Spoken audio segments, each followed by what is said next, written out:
Les militaires Tutsis rwandais sont toujours en débandant dans les territoires décalés, province du Sud Kivu.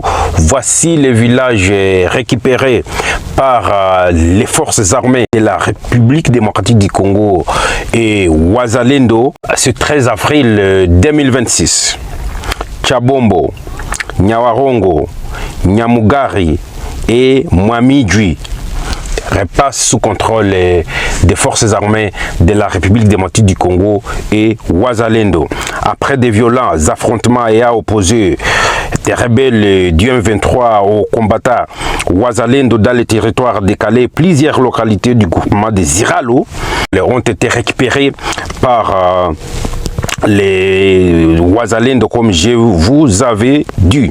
Selon mes sources à Ziralo qui est un groupement de Batembo, les grands maïmaï du territoire décalé sont à noter, ce sont des Batembo qui se battent pour la République démocratique du Congo. Voilà, mesdemoiselles et messieurs, je vais vous laisser aussi suivre qu'est-ce qui se passe toujours dans les territoires décalés. À Minova, l'armée rwandaise recrute forcément les jeunes. Ils ont pris par force les jeunes, ils ont fait des bouclages. L'armée rwandaise a fait des bouclages, l'armée Tutsi rwandaise a fait des bouclages à Minova. Minova, c'est une grande cité qui se trouve au nord du territoire décalé, à proximité de Bweremana qui est dans les Massissi. Bweremana et Minova, ce sont des cités qui sont toujours ensemble et sous contrôle de l'armée Tutsi rwandaise. Je vous propose donc de suivre mon correspondant. Elvis, si unakucha leo le 12 vraiment Minova haiko bien depuis usiku macouvre-feu ziko kuna lamuka kunyumba unakuta M23 donc na njo banenda nawe bashafunga 4 eko ya njia zote za centre ya Minova. Donc jena anapita banabeba mustade, jena anapita banabeba mutere. Njo hali ya sai mu groupement ya Buzi.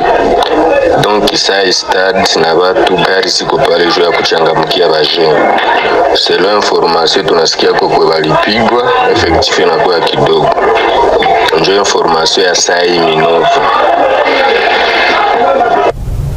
Voilà, c'est mon correspondant à partir de Minova qui nous donne la situation. L'armée rwandaise a pris par force les jeunes de Minova, destination inconnue. Leur motif est de prendre ses enfants et les mettre dans l'armée Tutsi rwandaise. D'ailleurs, je vous laisse regarder cette vidéo à partir de Minova. Regardez comment l'armée Tutsi rwandaise prend les jeunes de Minova. Regardez. Bana wote population hii ni kipande yenye niko na kamera ni juu niko yulu kwa etage hakuna mwae yako na niko mu vitre kuluna hakuna mwae ya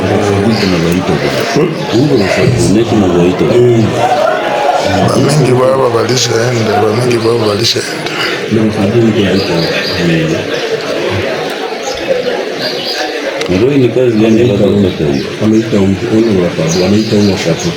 na mwingine amekokota hapo.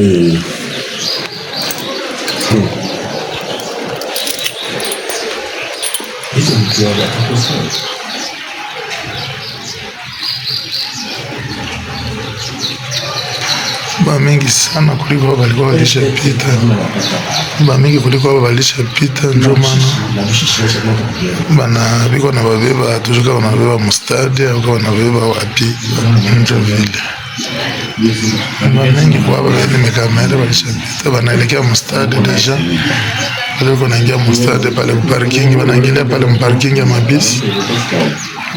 Niko ku etage hakuna mwaya kutia sauti yulu. Hakuna mwaya kutia sauti yule. Umwandikie mwambie andike pasipoti nyumba. Na kama aishafuka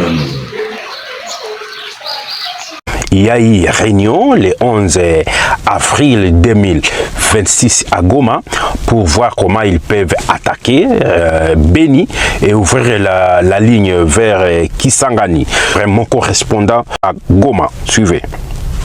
Ile ni kweli leo samedi renyo kabambi kwa Goma ya kutaka basutenire bakamate Beni, Lubero, frotema itaanza. Ndio maana mujikazi mukwe vishila watu wa PARDC wazalendo biko makoteza kule, vraiment muchunge mapozisio zenyu muzuri. Ndio ile vraiment mujikaze sana, ile information musipuzie. Ile ni kweli Rwanda kulitoka delegasio kabambi sana, na wote biko murenyo pale Goma.